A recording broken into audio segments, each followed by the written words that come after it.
MIDC Sunil नगर परिसरातील बालाजी शिक्षण प्रसारक मंडळ संचलित महात्मा विद्या मंदिर आणि सोमनाथ प्रशालेत भारताचा 80वा स्वातंत्र्य दिन आज 15 ऑगस्ट रोजी उत्साहात आणि देशभक्तीपूर्ण वातावरणात साजरा करण्यात आला।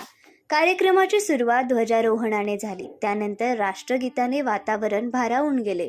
यावेळी रोटरी MIDCचे अध्यक्ष ॲडव्होकेट नरसिंह कणकी प्रमुख पाहुणे म्हणून उपस्थित होते। चर्वक बुरुगुल अंबादास गड्डम, श्रीनिवास नंदाल, सिद्धेश्वर गड्डम, बालाजी शिक्षण प्रसारक मंडळाचे संस्थापक अध्यक्ष तथा सोलापूर जिल्हा लेबर फेडरेशनचे चेअरमन शंकर चौगुले, संस्था सचिव तथा प्राथमिक मुख्याध्यापिका शारदा चौगुले, संस्थेचे संचालक नागराज चौगुले आणि मुख्याध्यापक शहाजी नीळ यांची प्रमुख उपस्थिती होती। स्वातंत्र्य दिनानिमित्त विद्यार्थ्यांनी देशभक्तीपर गीते, भाषण, कविता, नृत्य तसेच विविध सांस्कृतिक कार्यक्रम सादर करून उपस्थितांची मने जिंकली। विद्यार्थ्यांना आपल्या भाषणातून स्वातंत्र्य सैनिकांच्या त्यागाची गाथा तसेच देशाच्या स्वातंत्र्याचे महत्त्व विशद केले।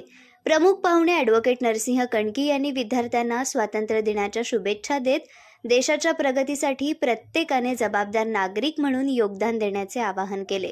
कार्यक्रमात शिक्षक, शिक्षकेतर कर्मचारी, विद्यार्थी आणि पालक मोठ्या संख्येने उपस्थित होते। संपूर्ण कार्यक्रम उत्साहपूर्ण आणि देशभक्तीच्या वातावरणात पार पडला।